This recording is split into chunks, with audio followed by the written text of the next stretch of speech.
This is Listening with Franklin Livingston, and our guest is Jason Lamberth. So today we have Jason Lamberth from New York City. Mm-hmm. Jason is a furniture designer Mm-hmm. and an actor too. And Yeah. you're flying out to Atlanta, Georgia right after this talk. Yeah. So my best wishes to you. Yeah. Thank you Yeah. so much. Thank you. So you came back to the acting world. You took a break. You were in Europe. Mm. But where did it all start? Where was your early childhood? And how was it like to be at home? So I grew up in the South in Florida. You were born there? I was born in Orlando, Florida, where Ooh. Disney World is. I have seen Disney World. Yeah. So, That's about it. well, it was a great place to grow up, actually. You know, my house was in a suburb that used to be an orange grove. So every house had orange trees, and we had grapefruit trees. It was a paradise that I took for granted because it was just there. But we had so many oranges that companies would come by and pay us to pick our trees, and we'd still have more oranges than we knew what to do with. I mean, we couldn't eat them all. I mean, it was like that. I'm just Wow. this abundance of stuff. And then of course Disney World came along, and it was when I was born when it was built. And every time my relatives came, we'd go to Disney. And so I knew that place like the back of my hand. I knew all the rides. I knew everything. So it was a great place to grow up. And I grew up in a sports kind of family. And so I played football, and I got a scholarship to play football at the University of Florida. Oh, cool. And I was really good. I could have gone pro. I would have gone, I started when I was a sophomore. But I got hurt. I had 3 surgeries in a year. And then, and that time was a big turning point in my life. And that's when I got into a play and decided, okay, I'm going to New York. And that's how I got to New York. So the play was in Florida? The play was in Gainesville, where I was going to school. It was a community theater. It was musical theater. It was a Stephen Sondheim musical company. I had no idea. I had no clue. I just saw there was an audition, and I just pulled in. I'm like, hey, well, I'm on an audition. What's going on here? And they said, yeah, bring back 2 songs tonight. It's at 7. Come back. That was 4:00 in the afternoon. I came back. I sang Happy Birthday for them in a funny way, and they got a kick out of that. And then I sang Zippity Doo-Dah from the Disney thing. And long story short, I got the part, and then I loved it. And then a director saw me and said, look, I'll pay you to be in a children's theater version of Wizard of Oz. So I was a Tin Man. And after that, I was like, I'm hooked. I'm going to New York. So I gave up my full scholarship. People thought I was completely nuts because I had a full ride. Everything was paid for. This was high school scholarship or college? College, yeah. So everything was paid for. I had an apartment. Wow. After I got hurt, that they paid for the apartment. They paid for everything, and I could have easily just finished that up. But I was so excited about acting. I was like, no, this is what I'm going to do with my life now, and that's what I just went to New York. Got into American Musical and Dramatic Academy, AMDA. And I actually loved it. I mean, it was kind of funny because I still was big because I had been playing football.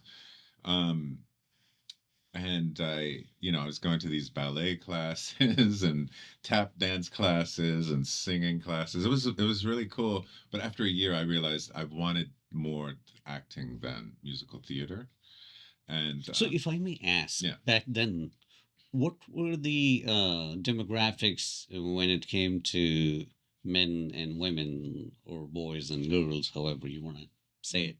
When I joined an acting conservatory, I noticed not only in my school but other schools too, there were more females and less men. Actually, very few. The percentage was very, very low. So back then it was the same or it was different? Yeah. I mean, when I got accepted eventually into Rutgers Master's Oh, Theater wow. program. Yeah.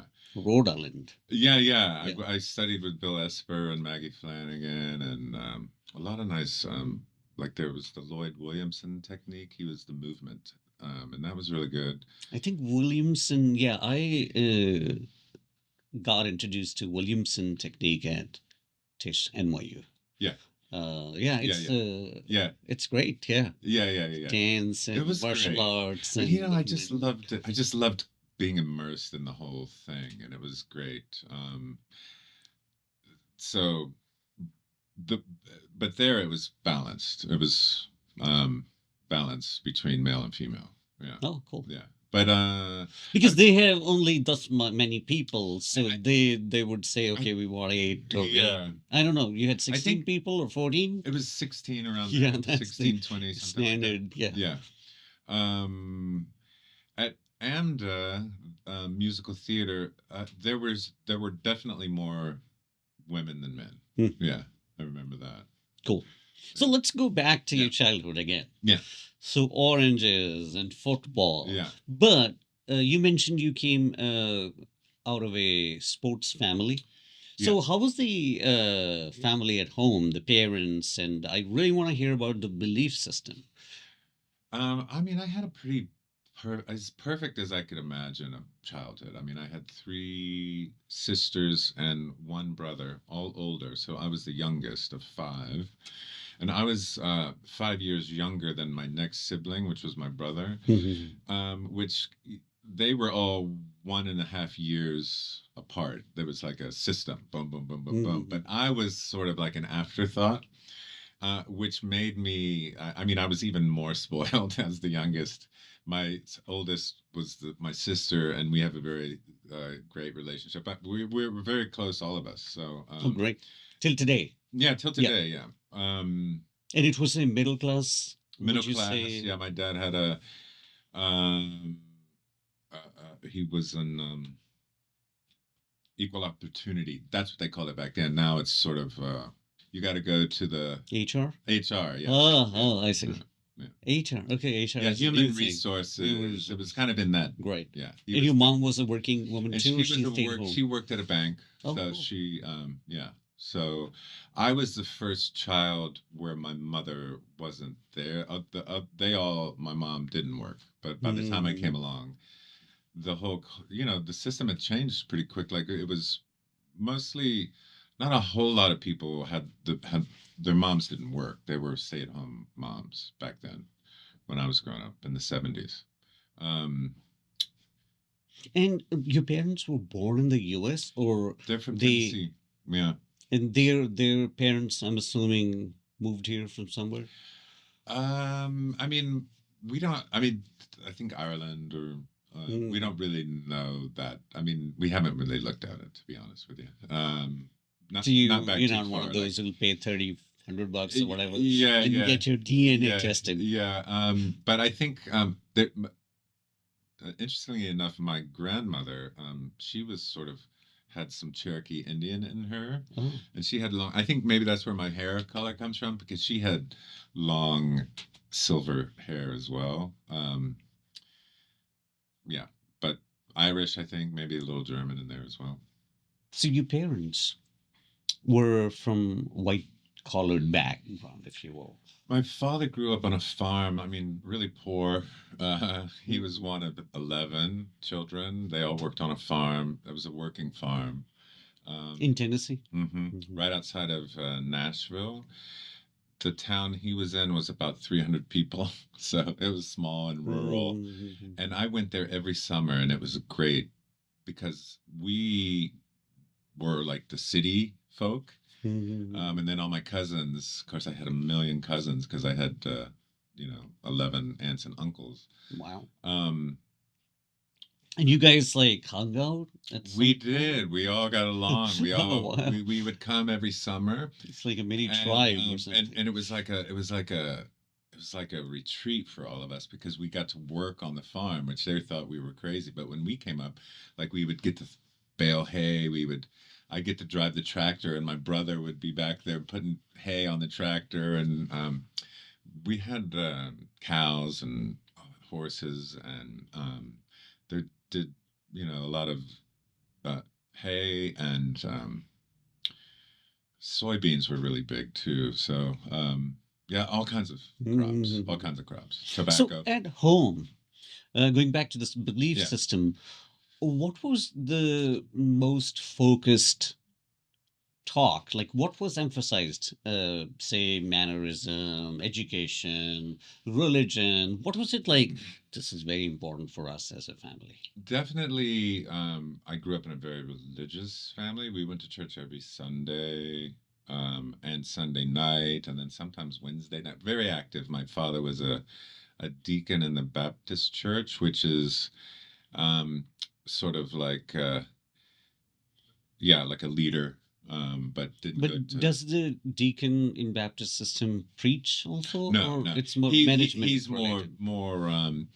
For instance, he might usher people in when they come in on Sunday. He would help out. So Mhm. it's a leadership role in sort of in some of the administrative things in the church.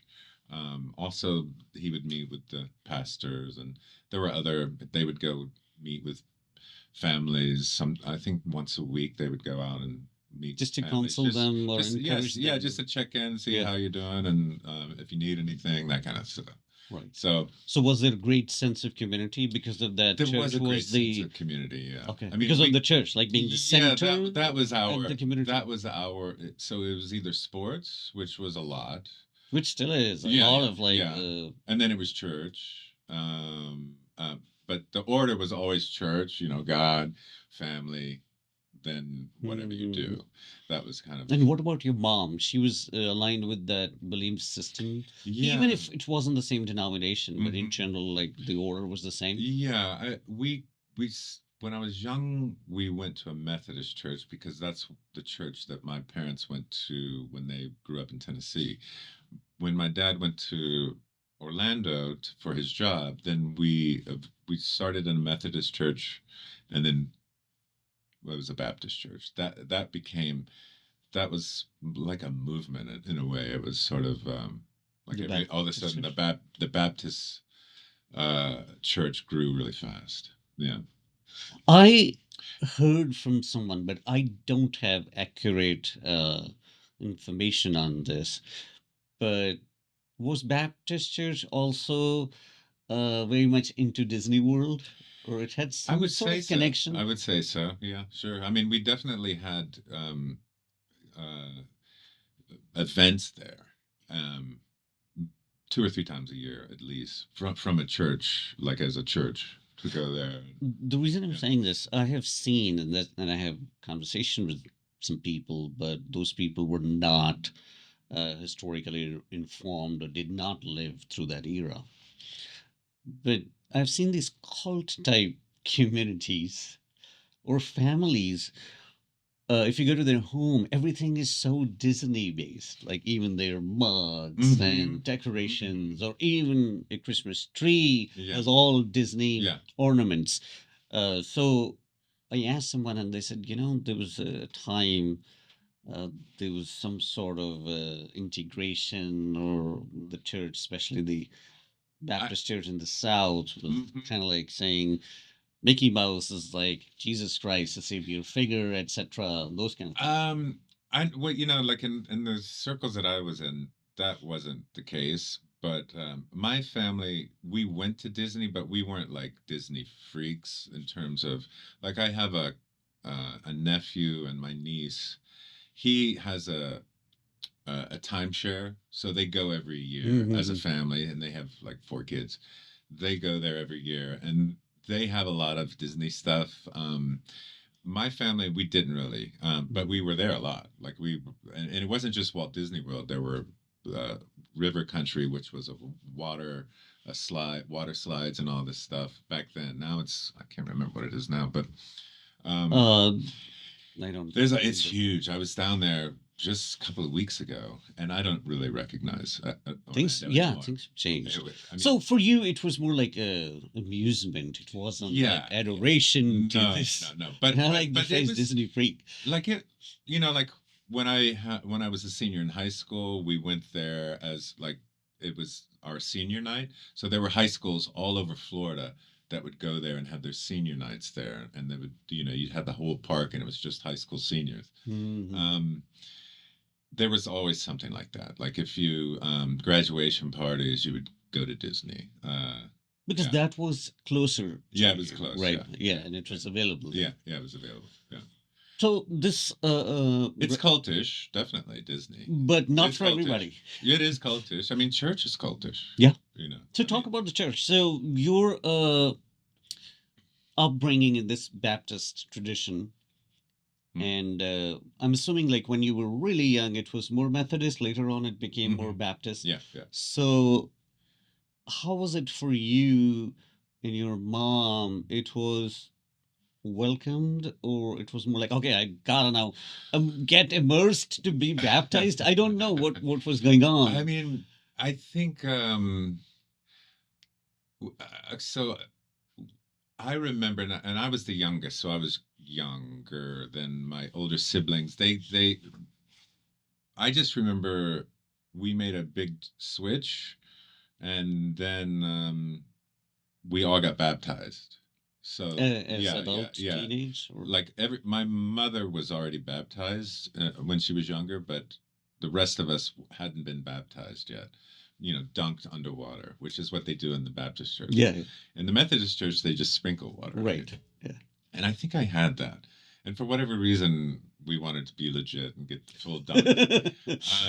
Legit. Yeah. I think But at the it was willfully, or it was because your dad wanted you to. Well, I mean, it was certainly willful, but I don't think there.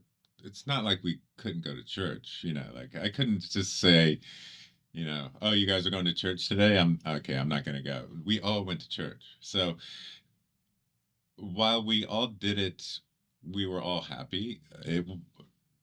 We didn't have a choice. Yeah. Yeah. But even then, uh, did it have some positive influence on Absolutely. you, Yeah. or not? Yeah. It did have positive influence. Yeah. In what I way? think. I think I think the community. I do think. And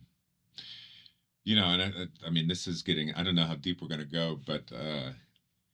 As deep as you'd like to. I mean, I'm happy to go deep because it's something that's probably, in the South, there's religion and then there's football. Hmm. And I don't know which one is more important in some ways. I think in the Midwest, In it's the football. Yeah, yeah. But I haven't been to the Yeah, South, yeah. so I Now, don't know. now you would never say football than God, but football players, and I mean, to reach the level that I reached, which was a scholarship athlete, which is like 3% of high school football players get to play that, maybe less. I don't know.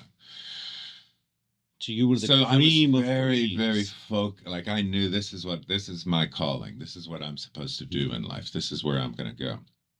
And it definitely in that contract is God, So there is a sense of, okay, you scratch my back. And this is what I think athletes in general, my experience with the religion, I was always religious in a way. Like I took to there was definitely like I went to Sunday school and I learned all the scriptures in the Bible, and I did all the vacation Bible schools, which you do in the summer. Like it's a whole thing. It's like it's basically a curriculum. I think for me, there was like it was all connected. Like this is what God made you to do. You're a football player, and you're a this, and you're a that, and you're a that, and then that's what you do.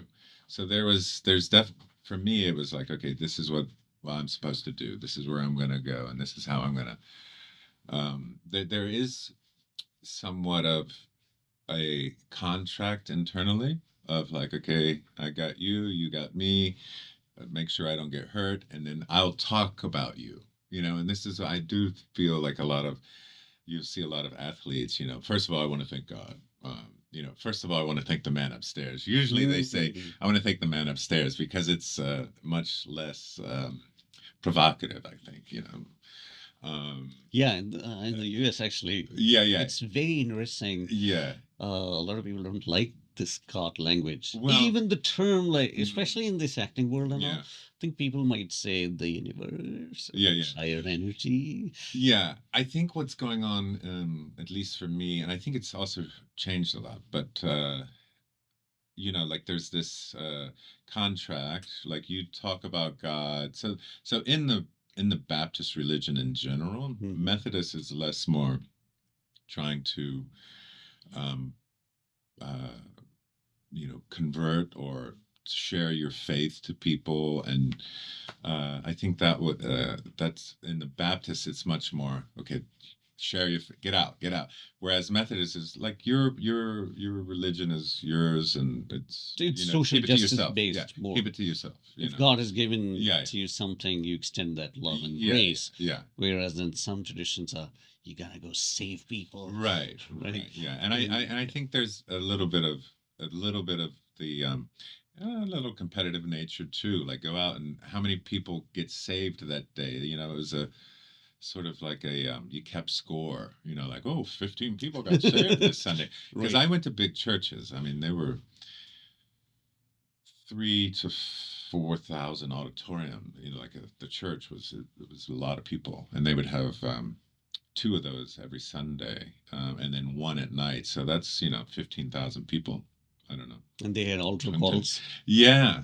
And so that's what they called it, right? Altar calls, yeah. Sure. And so there is an element of superstition too. Like you pray before the game, and yeah, I think becoming more of a, sorry to interrupt, but ritual, I would say, without having any deeper meaning to it. Well, I think ritual imply that it does have meaning, and this was much more transactional in terms of like. Also, you don't really have a choice. Like you got to, like if you like, I was a quote unquote famous high school football player, and I would get interviewed. I was going to be going to college, and so you'd say the same thing, like I am. And so, first of all, I want to thank God. Like if you don't say that, then people would in your church or on your team that know, like, hey, dude, what's up? You gotta give your props. But also, it's sort of like internally, like, okay, first I got to do that. But to me, it was like, for instance, because I was this scholar, I was a leader on the team. So my football coach in high school was also religious. So he told me, you're going to be the president of the Fellowship of Christian Athletes, which is an organization for high school athletes, and it's a Christian organization. And each high school has their group, and I'm going to be the president of that. And I didn't really feel like I had a choice. I didn't necessarily want to be it, but at the same time, it's like, you kind of feel compelled, like, oh, okay, so God gave me this body. Like, this is how you're thinking as a high school kid. So I guess I got to do it. Eventually, I ended up saying, like, I don't really want to do this. My heart's not in it. So, but that was the point I'm trying to make is there was a lot of this sort of the religious side of it was kind of forced on me in a way. I felt it anyway. And as I've gotten older, I realized, okay, well, that's not really, if it's forced on you, then to me, it's not from God, which he doesn't have to force because anything. I would say, because it's more like your circumstances, which I see in Islamic countries. Yeah. Where you just somehow have to bring in God, or a lot of people in media or sports, they would just enforce the idea I'm a Muslim, or they Mm-hmm. would say, Mm-hmm. "Oh, I want to thank Allah." They would Yeah, say yeah, the Arabic version yeah, of yeah, God, yeah, and it's just because that's what public expects yeah, you to. yeah. There's definitely a lot of Yeah. expectation involved in the whole thing, and I do feel that that was something for me, and I would imagine for most other athletes too, have to at some point deal with, because there is this sort of element of I don't know, it cheapens it in a way. And to Mm. me, like it's Mhm. for me, like that's that's about numbers, and you know, I've seen on TV, and I don't know who does it, but I saw once a player written a biblical verse reference on his face, yes, right? yes, yes, yeah, So yeah, to me, it's more like being a Pharisee, yes, because these Pharisees in Jesus' time were the ones who were doing all that stuff to mm-hmm. show others. Praying in public, Yeah, basically, yeah, yeah, yeah, and Jesus was talking about alternatives to yeah, yeah, that. Go yeah. inside and close your Yeah, yeah, doors yeah. and pray. It's nobody's business but Yeah, mine, you know? yeah. Yeah. As you mentioned that when you grew older, you realize this was forced upon you Mm-hmm. somehow. Mm-hmm. But when you were younger, and you were like, okay, I got you, you got me. Yeah. Yeah. Uh, but did you ever feel you were in alignment or not in an alignment with the teachings or whatever your influence was, whether the Bible or the church? I did, yeah. No, I don't want to come across and say that there wasn't, like, um, I did get, I did get the community. I did get the, the wisdom of the things, of the teachings. I think a lot of the memorization that I was kind of had to do, that really helped me, Mm. coming back, because I definitely there's truths in all religions that are undeniable, and I do think that a lot of those truths get diluted and reinterpreted from a business perspective, Mhm. of like, okay, we got to grow this church, Mhm. and we got to grow this whole movement, and this is how we're going to do it. And I don't think that that has anything to do with uh, the scriptural, Right. yeah. I think Yeah. that's a more man-made thing, because I think all churches actually, I mean, I think it's good to be able to talk around with people and have community and groups and stuff like that, but I don't think it has anything to do with uh, fortifying the kingdom. Like Mhm. it's all subjective, and that's the temple on the inside, and I think that that's. But at the same time, I have been much more critical. So for me, uh, it worked. It worked. I got a scholarship. I didn't get hurt, anything. And then when I got to college, I had 3 knee surgeries in less than a year. And each knee surgery, there was a lot of prayer and there was a lot of stuff like that. And when it didn't work, like after the 3rd knee surgery, and I had to quit playing, which was Mm. that was my dream. And that was like an identity, like something like like my arm got cut off or something, like a part of you gets um ended, it's over, and it was very, like that. That's when I really started to question this whole thing. Wait a second now, I held up my end of the bargain, like I even did stuff that I didn't want to do, and this is And how, you left like, me? what, and what is this?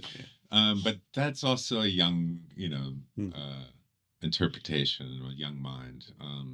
But that was definitely my experience. Like that was the first moment of like, wait a second, questioning the whole system, because prior to that there was no reason for me to question it, because it worked for me. It and I do think there is a level of just some of the